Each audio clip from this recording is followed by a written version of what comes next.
ایک غریب کسان کی شادی نہایت حسین و جمیل عورت کے ساتھ ہو گئی۔ اس عورت کے حسن کی سب سے بڑی وجہ لمبے گھنے سیاہ بال تھے، جن کی فکر صرف اسے ہی نہیں بلکہ ان دونوں کو رہتی تھی۔ ایک دن کسان کی بیوی نے اپنے شوہر سے کہا کہ کل واپسی پر آتے ہوئے راستے میں دکان سے ایک کنگھی تو لیتے آنا، کیونکہ بالوں کو لمبے اور گھنے رکھنے کے لیے انہیں بنانا سنوارنا بہت ضروری ہوتا ہے، اور پھر میں کتنے دن ہمسایوں سے کنگھی منگواتی رہوں گی۔ غریب کسان نے اپنی بیوی سے معذرت کر لی اور بولا کہ بیگم، میری تو اپنی گھڑی کافی دنوں سے خراب ہے، میرے پاس تو اتنے بھی پیسے نہیں کہ اسے ٹھیک کروا سکوں، تو میں بھلا کنگھی کیسے لا سکتا ہوں؟ تم کچھ دن مزید ہمسایوں کی کنگھی سے گزارا کرو، جب پیسے ہوں گے تو لے آؤں گا۔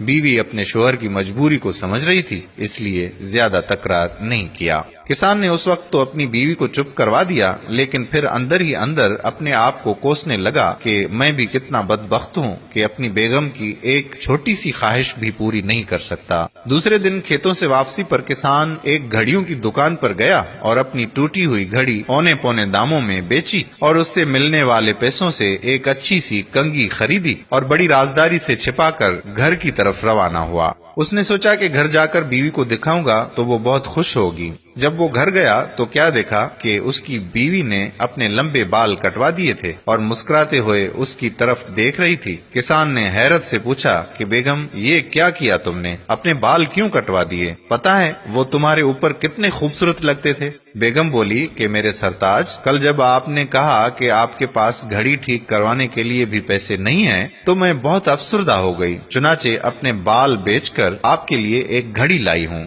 جب کسان نے اسے کنگھی دکھائی تو فرط جذبات میں دونوں کی آنکھیں نم ہو گئیں۔ دوستو، محبت صرف کچھ دینے اور لینے کو ہی نہیں کہتے، بلکہ محبت ایک قربانی اور ایثار کا نام ہے، جس میں اکثر اپنی خواہشات اور جذبات کو صرف اس لیے قربان کر دیا جاتا ہے تاکہ رشتوں کا تقدس اور احترام برقرار رہے، اور رشتے ہوتے ہی اس لیے ہیں کہ ان کا تقدس پامال نہ ہو، ان کا خیال رکھا جائے۔